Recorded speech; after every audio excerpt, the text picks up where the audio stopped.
ಕಲಿಕೆಗೆ ಕುತ್ತು ವಿಶೇಷ ಕಾರ್ಯಕ್ರಮಕ್ಕೆ ಸ್ವಾಗತ. ನಾನು ಮಾಲ್ತೇಶ್. ನಾನು ಆನಂದ್ ಬುರ್ಲಿ. ಪ್ರಮುಖವಾಗಿ ನಿನ್ನೆ ಸರ್ಕಾರ ಒಂದು ನಿರ್ಧಾರಕ್ಕೆ ಬಂತು, ಬಹಳ ಅತಿ ಮುಖ್ಯವಾದಂತಹ ನಿರ್ಧಾರ.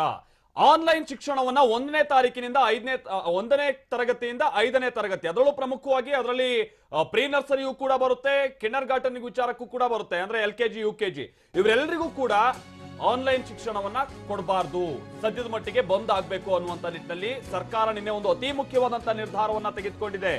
ಹಾಗೆ ನಾವು ಮೊದಲೇ ಹೇಳಿದಾಗೆ TV9 ನಲ್ಲಿ ಶಿಕ್ಷಣ ಸಂಸ್ಥೆಗಳಿಗೆ ಸಂಬಂಧಪಟ್ಟ ತಜ್ಞರುಗಳಾಗಿರಬಹುದು, ಜೊತೆಗೆ ಮಕ್ಕಳ ಮನೋವೈದ್ಯರಾಗಿರ್ಬೋದು, ಹೀಗೆ ಒಟ್ಟು ಕೆಲ ಪೋಷಕರ ಅಭಿಪ್ರಾಯವನ್ನು ಕೂಡ ನಾವು ಸಮಗ್ರವಾಗಿ ಕಲೆ ಹಾಕಿ ಪರ್ಯಾಯ ಶಿಕ್ಷಣದ ವ್ಯವಸ್ಥೆ ಸದ್ಯದ ಮಟ್ಟಿಗೆ ಹೇಗಾಗಬೇಕಾಗುತ್ತೆ ಅಥವಾ ಒಂದಷ್ಟು ತಿಂಗಳುಗಳ ತನಕ ಏನ್ ವ್ಯವಸ್ಥೆ ಮಾಡ್ಕೊಳ್ಬೇಕಾಗುತ್ತೆ ಅನ್ನೋದಕ್ಕೆ ಸಂಬಂಧಪಟ್ಟಂತೆ ನಾವು ಈ ಕಾರ್ಯಕ್ರಮದಲ್ಲಿ ನಿಮಗೆ ತಿಳಿಸ್ಕೊಡುವಂತ ಪ್ರಯತ್ನವನ್ನ ಮಾಡ್ತೀವಿ. ನಮ್ಮ ಜೊತೆಗೆ ಖಾಸಗಿ ಶಾಲೆಯೊಂದರ ಮುಖ್ಯಸ್ಥೆ ಆಗಿರುವಂತಹ ಅಂಜುಮ ಅವರು ಸಂಪರ್ಕದಲ್ಲಿದ್ದಾರೆ. ಜೊತೆಗೆ ಪೋಷಕಿಯವರ ವಿಚಾರಕ್ಕೆ ಬಂದಂತ ಸಂದರ್ಭದಲ್ಲಿ ಚಂದನ್ ರಾಜೇಶ್ ಅವರು ಕೂಡ ನಮ್ಮ ಜೊತೆಗೆ ಸಂಪರ್ಕದಲ್ಲಿದ್ದಾರೆ, ನಮ್ಮ ಸ್ಟುಡಿಯೋದಲ್ಲೇ ಇದ್ದಾರೆ. ಶಿಕ್ಷಣ ತಜ್ಞರಾಗಿರುವಂತಹ ಡಾಕ್ಟರ್ ನಿರಂಜನ್ ಆರಾಧ್ಯ ಅವರು ಕೂಡ ನಮ್ಮ ಜೊತೆಗೆ ಸಂಪರ್ಕದಲ್ಲಿದ್ದಾರೆ. ಟೆಕ್ಕಿ ಮತ್ತು ಪೋಷಕಿ ಆಗಿರುವಂತಹ ಸ್ನೇಹ ಅವರು ನಮ್ಮ ಜೊತೆಗೆ ಸಂಪರ್ಕದಲ್ಲಿದ್ದಾರೆ.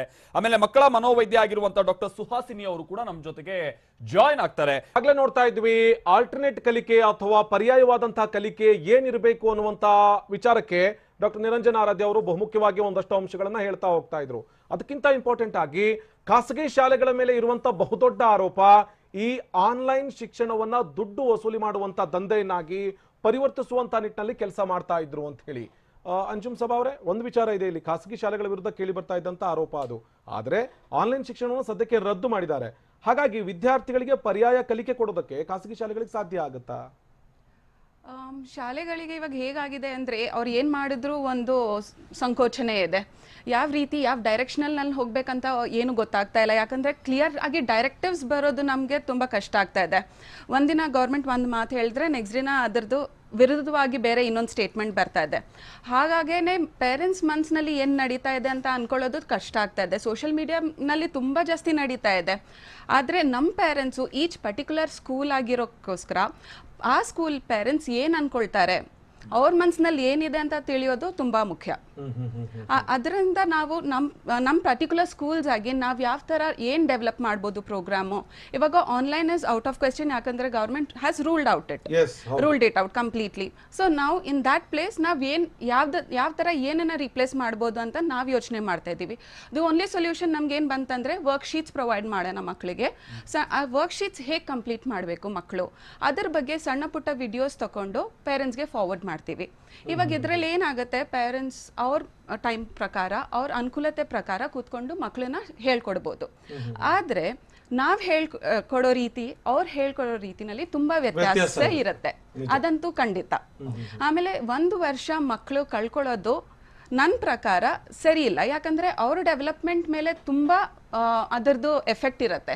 ಆಲ್ರೆಡಿ ಮಕ್ಕಳು ಇವಾಗ 3-4 ತಿಂಗಳಿಂದ ಮನೆಯಲ್ಲಿದ್ದಾರೆ, ಅವ್ರ ಫ್ರೆಂಡ್ಸ್ ಜೊತೆ ಮಿಂಗಲ್ ಆಗ್ತಾ ಇಲ್ಲ, ಅವ್ರ ಸೋಷಿಯಲ್ ಡೆವಲಪ್ಮೆಂಟ್ ಮೇಲೆ ತುಂಬ ಎಫೆಕ್ಟ್ ಇರುತ್ತೆ.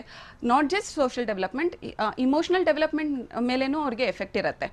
ಮಕ್ಕಳು 4 ವಾಲ್ಸ್ ಒಳಗಿದ್ದಾರೆ ಆಲ್ಮೋಸ್ಟ್ 4 ತಿಂಗಳಿಂದ. ಇವಾಗ ಅವ್ರಿಗೆ ಆಚೆ ಬರೋಕ್ಕೆ ಚಾನ್ಸೇ ಇಲ್ಲ. ನಾವೆಲ್ಲರೂ ಹೆದರಿದ್ದೀವಿ. ಇವಾಗ ಸದ್ಯಕ್ಕೆ ಕೋವಿಡ್ ಹೇಗೆ ನಡೀತಾ ಇದೆ, ನಂಬರ್ಸ್ ಇನ್ಕ್ರೀಸ್ ಹಾಕೊಂಡೇ ಹೋಗ್ತಾ ಇದೆ. ಇದನ್ನೆಲ್ಲ ಗಮನದಲ್ಲಿಟ್ಕೊಂಡು ನಾವು ನೋಡಕ್ಕೆ ಹೋದರೆ ಮಕ್ಕಳ ಮೇಲೆ ಅವ್ರು ಎಕ್ಸ್ಪ್ರೆಸ್ ಮಾಡ್ತಾ ಇದ್ದಾರೋ ಇಲ್ವೋ, ಆದರೆ ಅವ್ರ ಮನಸ್ಸಲ್ ಮೇಲೆ ತುಂಬ ಎಫೆಕ್ಟ್ ಆಗ್ತಾ ಇದೆ. ನೀವು ಹೇಳ್ತಾ ಇದ್ರಿ 1 ವರ್ಷ ಅಥವಾ 6 ತಿಂಗಳು ಮಕ್ಕಳು ಶಾಲೆಗೆ ಹೋಗೋದೇ ಇರೋದಲ್ಲ, ಹೋಗದೆ ಇರೋದಿದೆಯಲ್ಲ, ಅದು ತೀರಾ ಪರಿಣಾಮ ಬೀರುತ್ತೆ ಅಂತ. ಹೌದು. ಯಾವ ರೀತಿಯಾಗಿ ನೀವು ಮಕ್ಕಳನ್ನ ತೀರಾ ಹತ್ತಿರದಿಂದ ನೋಡಿರ್ತೀರಾ, ಮಕ್ಕಳ ಜೊತೆ ಮಾತಾಡ್ಸಿರ್ತೀರಾ, ಈ ಹೆಂಗ್ ಸಮಸ್ಯೆ ಆಗುತ್ತೆ ಅಂತ ಮಕ್ಕಳಿಗೆ? ಈ ಕಲಿಕೆ ವಿಚಾರದಲ್ಲೂ ಸಮಸ್ಯೆ ಆಗುತ್ತೆ, ಜೊತೆಗೆ ಸಾಮಾಜಿಕವಾಗಿ ಬೆರೆಯೋ ವಿಚಾರದಲ್ಲೂ ಕೂಡ ಸಮಸ್ಯೆ ಆಗುತ್ತೆ. ಹೇಗೆ? ನಾನು ಈ ಫೀಲ್ಡ್ನಲ್ಲಿ ಸುಮಾರು 9 ವರ್ಷದಿಂದ ಇದ್ದೀನಿ. So I have ಇಂಟ್ರಾಕ್ಟೆಡ್ with the parents. ಮಕ್ಕಳ ಜೊತೆ ಇಂಟ್ರಾಕ್ಷನ್ ಮಾಡಿದ್ದೀವಿ. ನಮ್ಮ ಪೇರೆಂಟ್ಸ್ ಜೊತೆ ನಾವು ಯಾವಾಗ ಇಂಟ್ರಾಕ್ಷನ್ ಮಾಡ್ತೀವಿ, ಪೇರೆಂಟ್ಸ್ ಏನು ಹೇಳ್ತಾರೆ, most of them are IT company parents. ಕೆಲ್ಸಕ್ಕೆ ಹೋಗ್ತಾ ಇರ್ತಾರೆ, ಬರೋದು 8 ಗಂಟೆಗೆ 9 ಗಂಟೆಗೆ. ನೋಡೋಕೆ ಹೋದರೆ ತುಂಬ ಜಾಸ್ತಿ ಟೈಮ್ ಸಿಗಲ್ಲ ಪೇರೆಂಟ್ಸ್ಗೆ ಮಕ್ಕಳ ಜೊತೆ ಕಲಿಯೋಕ್ಕೆ. ಇವಾಗ ಅಲ್ಲಿ ಏನಾಗುತ್ತಂದರೆ ಮಕ್ಕಳು are all the time with the gadgets most of the time. Grand parents ಮನೆಯಲ್ಲಿ ಇರ್ತಾರೆ, ಆದರೆ ಗ್ರ್ಯಾಂಡ್ ಪೇರೆಂಟ್ಸ್ಗೆ ಅಷ್ಟು ಮಟ್ಟಾಗಿ ಮಕ್ಕಳಿಗೆ ಅವ್ರ ಹೆಲ್ತ್ ಇಶ್ಯೂಸ್ ಇರುತ್ತೆ, ಬೇರೆ ತುಂಬ I mean like various reasons ಇರುತ್ತೆ ಅಲ್ಲಿ ಏನಾಗುತ್ತೆ ಮಕ್ಕಳು ಆಲ್ ದ ಟೈಮ್ ಗ್ಯಾಜೆಟ್ಸ್ನಲ್ಲಿ ಇರ್ತಾರೆ.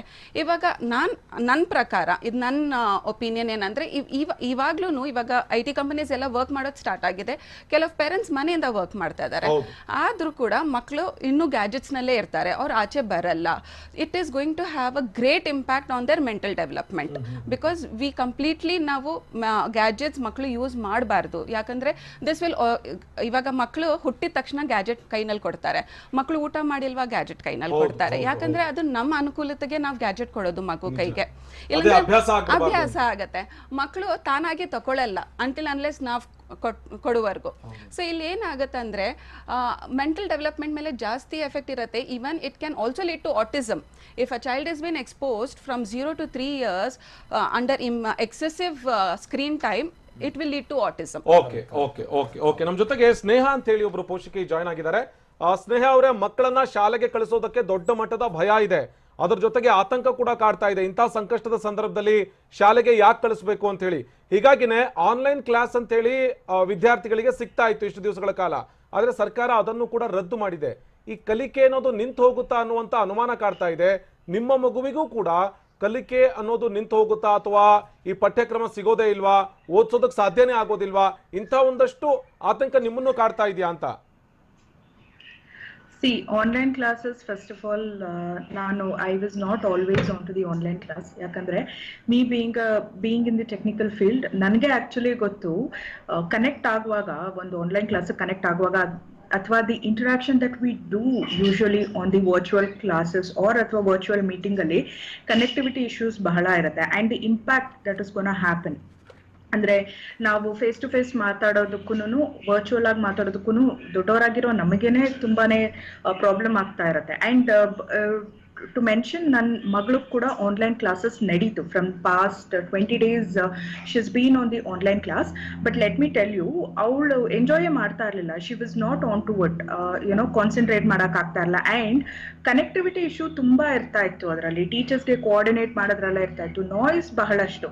45 minutes used to be a class. A 45 minutes ಅಲ್ಲಿ 30 minutes used to go in settling the dust out.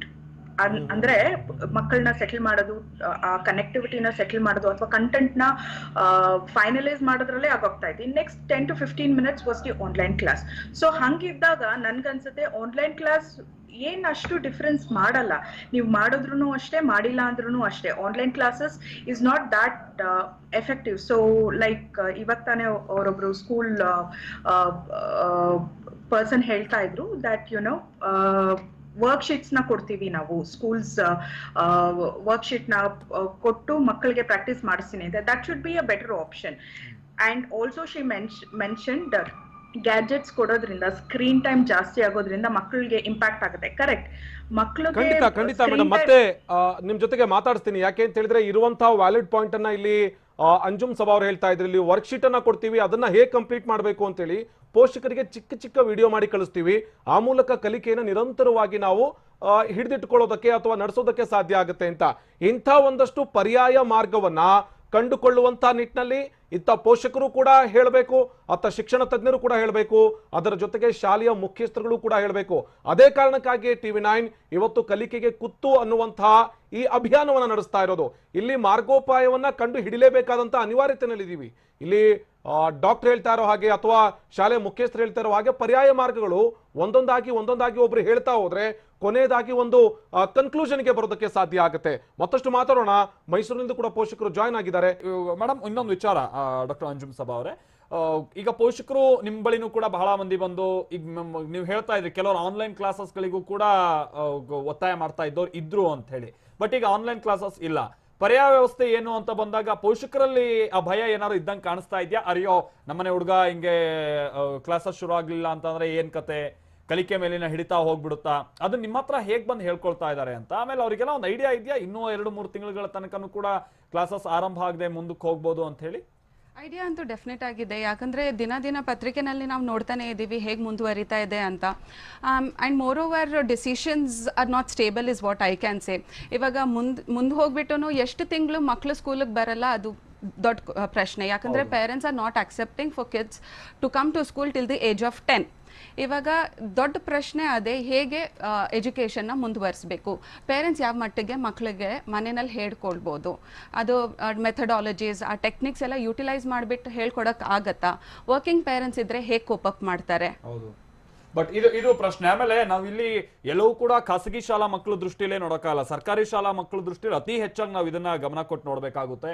ಯಾಕಂತಂದ್ರೆ ಇಂಥ ಫೆಸಿಲಿಟೀಸ್ ಗಳನ್ನ ಅವ್ರು ಬಳಸ್ಕೊಳ್ಳೋದಕ್ಕೆ ಎಷ್ಟು ಸಶಕ್ತರಿರ್ತಾರೆ ಅನ್ನುವಂಥದ್ದನ್ನು ಕೂಡ ನಾವು ಪರಿಗಣಿಸಬೇಕಾಗುತ್ತೆ. ಈ ಗ್ಯಾಪ್ ನಲ್ಲಿ ಪೋಷಕರು ಮಕ್ಕಳ ಟ್ರೈನಿಂಗ್ ಗೆ ಸಂಬಂಧಪಟ್ಟಂತೆ ಅಥವಾ ಮಕ್ಕಳನ್ನ ತರಬೇತಿಗೊಳಿಸುವಂತ ನಿಟ್ಟಿನಲ್ಲಿ ಅವರು ಕೂಡ ತರಬೇತಿಗೊಳಗಾಗಬೇಕಂತ ಅನಿವಾರ್ಯತೆ ಬರ್ಬೋದು. ನಮ್ಮ ಜೊತೆಗೆ ಚಂದನಾ ರಾಜೇಶ್ ಅವರು ಇದ್ದಾರೆ ಪೋಷಕಿ, ಜೊತೆಗೆ ಖಾಸಗಿ ಶಾಲೆ ಅವರ ಮುಖ್ಯಸ್ಥರಾಗಿರುವಂತ ಡಾಕ್ಟರ್ ಅಂಜುಮ್ ಸಭಾ ಅವರು ಕೂಡ ಇದ್ದಾರೆ. ಡಾಕ್ಟರ್ ಅಂಜುಮ್ ಸಭಾ ಅವರೇ, ಪೋಷಕರನ್ನ ಟ್ರೈನ್ ಅಪ್ ಮಾಡಬೇಕಾದಂತ ಅಥವಾ ಇಂಥದೊಂದು ಸನ್ನಿವೇಶಕ್ಕೆ ಅವ್ರನ್ನ ಸಿದ್ಧ ಮಾಡಬೇಕಾದಂತ ಅನಿವಾರ್ಯತೆ ಈಗ ಹೇಗೆ ಬಂದಿದೆ ಅಂತೇಳಿ, ಇದರಿಂದ ಏನಾದ್ರು ಶಾಲೆಗಳಿಂದ ಪೋಷಕರ ಕಡೆಗೆ ಏನಾದ್ರು ಮಾಹಿತಿ ಹೋಗೋದಿದೆಯಾ? ಮಾಹಿತಿ ಅಂದರೆ ನಾವು ಅವ್ರಿಗೆ ಸಣ್ಣ ಪುಟ್ಟ ಇನ್ಫಾರ್ಮೇಷನ್ನೇ ಕೊಡೋಕ್ಕಾಗೋದು. ಯಾಕಂದರೆ ಎಲಾಬ್ರೇಟ್ ಪ್ರೊಸೀಜರ್ಸ್ ಪೇರೆಂಟ್ಸ್ಗೆ ಹೇಳ್ಕೊಡೋಕ್ಕೆ ತುಂಬ ಕಷ್ಟ, ಟೈಮ್ ಮ್ಯಾನೇಜ್ಮೆಂಟ್ ಮಾಡೋದು ತುಂಬ ಕಷ್ಟ. ನಾವು ಫ್ರೀ ಇರೋ ಟೈಮ್ನಲ್ಲಿ ಅವ್ರು ಫ್ರೀ ಇರಲ್ಲ, ಅವ್ರು ಫ್ರೀ ಇರೋ ಟೈಮ್ನಲ್ಲಿ ನಾವು ಫ್ರೀ ಇರಲ್ಲ. ಸೊ ಈ ಗ್ಯಾಪ್ ಇರೋದು ಬ್ರಿಡ್ಜ್ ಮಾಡೋಕ್ಕೆ ತುಂಬ ಕಷ್ಟ. ನಾವು ಯಾವ ಪ್ರೊಸೀಜರ್ಸ್ ಯಾವ ರೀತಿನಲ್ಲಿ ವರ್ಕ್ ಮಾಡಿದ್ರು ಕೂಡ, ನಾವು ಇವಾಗ ಏನು ಸೊಲ್ಯೂಷನ್ಗೆ ಬಂದರೂ ಕೂಡ ಇದೆಲ್ಲ ಟೆಂಪ್ರರಿ ಸೊಲ್ಯೂಷನ್ಸ್. ಸ್ಕೂಲ್ಸ್ ಓಪನ್ ಆಗಬೇಕು, ಮಕ್ಕಳು ಸ್ಕೂಲ್ಸ್ ಬರಬೇಕು, ಪಾಠ ನಡಿಬೇಕು. ಆ ಟೈಮ್ಗೆ ಮಕ್ಕಳೆಲ್ಲ ಕರೆಕ್ಟಾಗಿ ಕರೆಕ್ಟ್ ಹೋಲಿಸ್ಟಿಕ್ ಡೆವಲಪ್ಮೆಂಟ್ ಆಗೋದು ಮಕ್ಕಳದು.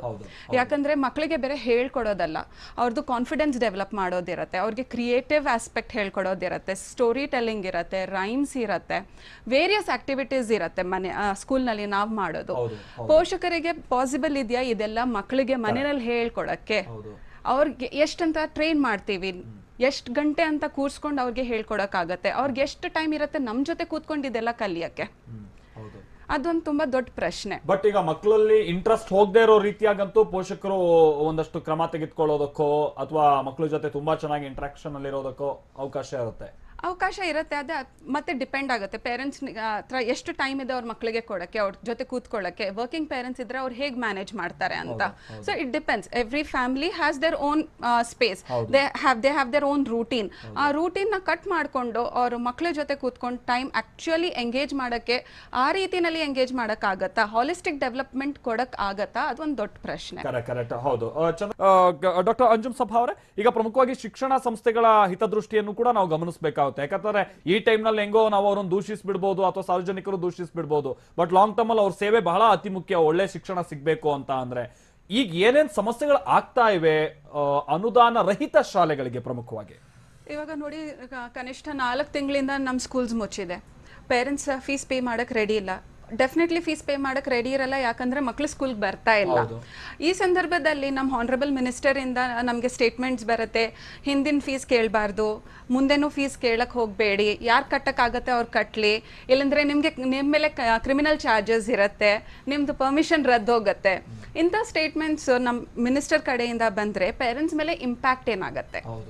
ಯಾರು ಕಟ್ಟಕ್ಕೆ ಒಪ್ಕೊಳ್ತಾರೋ ಆಮೇಲೆ ಅವ್ರ ಮೈಂಡು ಚೇಂಜ್ ಆಗಿಬಿಡತ್ತೆ. ಇವಾಗ ನಮ್ದೆಲ್ಲ ಬಜೆಟೆಡ್ ಸ್ಕೂಲ್ಸ್. ನಮ್ಮ ಬಜೆಟೆಡ್ ಸ್ಕೂಲ್ಸ್ನಲ್ಲಿ ಏನಾಗುತ್ತೆ, ನಮ್ಮ source of income purely fees ಮೇಲೆ ಡಿಪೆಂಡ್ ಆಗಿರುತ್ತೆ. ಇದರಿಂದ ನಾವು ಸ್ಕೂಲು ನಡೆಸಬೇಕು, ನಮ್ಮ ಟೀಚರ್ಸ್ಗೆ ಸ್ಯಾಲ್ರೀಸ್ ಕೊಡಬೇಕು, ಸಪೋರ್ಟ್ ಸ್ಟಾಫ್ಗೆ ಸ್ಯಾಲ್ರೀಸ್ ಕೊಡಬೇಕು, ಮತ್ತು ನಮ್ಮ ರೆಂಟಲ್ಸ್ ಇದೆ. ನಮ್ಮ ಮೇಲೆ ಸ್ಪೆಷಲಿ ಇವಾಗ ಪ್ರೀ ಸ್ಕೂಲ್ಸ್ ನಾನು ತಗೊಂಡು ಮಾತಾಡಿದ್ರೆ ಓವರ್ ಹೆಡ್ಸ್ ಜಾಸ್ತಿ ಇರುತ್ತೆ. ಕೆಲವು ಪ್ರೀ ಸ್ಕೂಲ್ಸ್ನಲ್ಲಿ ರೆಂಟ್ಸ್ 1 ಲಕ್ಷಕ್ಕಿಂತ ಮೇಲೆ ಇದೆ. ಎಷ್ಟು ಲ್ಯಾಂಡ್ ಲಾರ್ಡ್ಸು ರೆಂಟ್ನ ಬಿಟ್ಕೊಡಕ್ ರೆಡಿ ಇರ್ತಾರೆ, ಎಷ್ಟು ಲ್ಯಾಂಡ್ ಲಾರ್ಡ್ಸ್ ಕಡಿಮೆ ಮಾಡಕ್ ರೆಡಿ ಇರ್ತಾರೆ. ಈ ಸಂದರ್ಭದಲ್ಲಿ ನಾವ್ ಹೇಗೆ ಎಕ್ಸ್ಪೆನ್ಸಸ್ ನಾವು ಮೀಟ್ ಮಾಡಬೇಕು, ನಮ್ ಸ್ಟಾಫ್ ಅವ್ರನ್ನ ಹೇಗೆ ನಾವ್ ನೋಡ್ಕೊಳ್ಬೇಕು. ಮೇಡಮ್, ಇಲ್ಲಿ ತನಕ ನೀವು ಸಂಬಳ ಏನ್ ಕೊಡ್ತಾ ಇದ್ರಲ್ಲ, ಅದು ಈ ಹಿಂದಿನ ಶೈಕ್ಷಣಿಕ ವರ್ಷಕ್ಕೆ ಸಂಬಂಧಪಟ್ಟಂತೆ ನೀವೇನು ಅಕಾಡೆಮಿಕ್ ಇಯರ್ಗೆ ಸಂಬಂಧಪಟ್ಟಂತೆ ಫೀಸ್ ಅನ್ನ ಕಲೆಕ್ಟ್ ಮಾಡಿದ್ರಿ, ಅಲ್ಲಿಗೆ ಅದು ಸರಿ ಹೋಯ್ತು. ಈಗ ಅದನ್ನ ಮೀರಿ ನೀವು 2 ತಿಂಗಳು ಮುಂದೆ ಬಂದ್ಬಿಟ್ಟಿದ್ದೀರಾ. ಈಗ ಸಂಬಳ ಕೊಡ್ತಾ ಇದ್ದೀರಾ ನೀವು ಹೇಗೆ? ಇಲ್ಲ, ಸದ್ಯಕ್ಕೆ ನಾವು ಸಂಬಳ ಕೊಡ್ತಾ ಇಲ್ಲ ಟೀಚರ್ಸ್ಗೆ. ಯಾಕಂದ್ರೆ ನಮ್ಗೆ ಅಡ್ಮಿಷನ್ಸ್ ಆದ್ರೇನೆ ನಮ್ಗೆ ಸಂಬಳ ಕೊಡಕ್ ಸಾಧ್ಯ ಆಗೋದು. ದೊಡ್ಡ ಸ್ಕೂಲ್ಸ್ ನಲ್ಲಿ ಬ್ಯಾಕಪ್ ಇರ್ಬೋದು, ನಾನು ಇಲ್ಲ ಅಂತ ಹೇಳ್ತಾ ಇಲ್ಲ. ಆದ್ರೆ ಸಣ್ಣ ಪುಟ್ಟ ಸ್ಕೂಲ್ಸ್, ಬಜೆಟೆಡ್ ಸ್ಕೂಲ್ಸ್, ಅನ್ಏಡೆಡ್ ಸ್ಕೂಲ್ಸ್ಗೆ ಡೆಫಿನೆಟ್ಲಿ ನಮ್ಗೆ ಏನಾದ್ರೂ ಒಂದು ಸಹಾಯ ಬೇಕೇ ಬೇಕಾಗುತ್ತೆ. ನಾನು ಏನ್ ಕೇಳ್ಕೊಳ್ತೀನಿ ಈ ಮಾಧ್ಯಮದಿಂದ ಅಂದ್ರೆ ನಮ್ಮ ಸರ್ಕಾರದವರಿಂದ ಅಟ್ಲೀಸ್ಟ್ ನಮ್ಗೆ ಏನಾದ್ರೂ ಏಡ್ ಪ್ರೊವೈಡ್ ಮಾಡಿ, ಇಲ್ಲಾಂದ್ರೆ ಏನಾದ್ರೂ ಒಂದು ರೂಲ್ ತಕೊಂಡ್ ಬನ್ನಿ, ಪೇರೆಂಟ್ಸ್ ಇಷ್ಟ ಮಟ್ಟಿಗೆ ಇಂಥದ್ದು ಈ ಟೈಮ್ ನಲ್ಲಿ ಇಷ್ಟು ಫೀಸ್ ಪೇ ಮಾಡಬೇಕು. ಯಾಕಂದ್ರೆ ಸ್ಕೂಲ್ಸ್ ಕಡೆಯಿಂದ ಅವ್ರಿಗೆ ಎಷ್ಟು ಮಟ್ಟಿಗೆ ಆಗುತ್ತೆ ಅಷ್ಟು ಮಟ್ಟಿಗೆ ನಾವು ಸಪೋರ್ಟ್ ಮಾಡಕ್ ರೆಡಿ ಇದ್ದೀವಿ. ಮಕ್ಕಳಿಗೆ ಎಜುಕೇಶನ್ ಪ್ರೊವೈಡ್ ಮಾಡಕ್ ರೆಡಿ ಇದ್ದೀವಿ. ಟೀಚರ್ಸ್ ಕಡೆಯಿಂದ ಆನ್ಲೈನ್ ಆಗಲಿ ಆಫ್ಲೈನ್ ಆಗಲಿ ಯಾವ ರೀತಿಯಲ್ಲಾದ್ರೂ ನಾವು ಎಜುಕೇಶನ್ ಅವ್ರ ಮನೆಗೆ ತಲುಪೋ ತರ ನಾವು ಮಾಡೋದನ್ನ ನಾವು ನೋಡ್ಕೊಳ್ತಾ ಇದ್ದೀವಿ.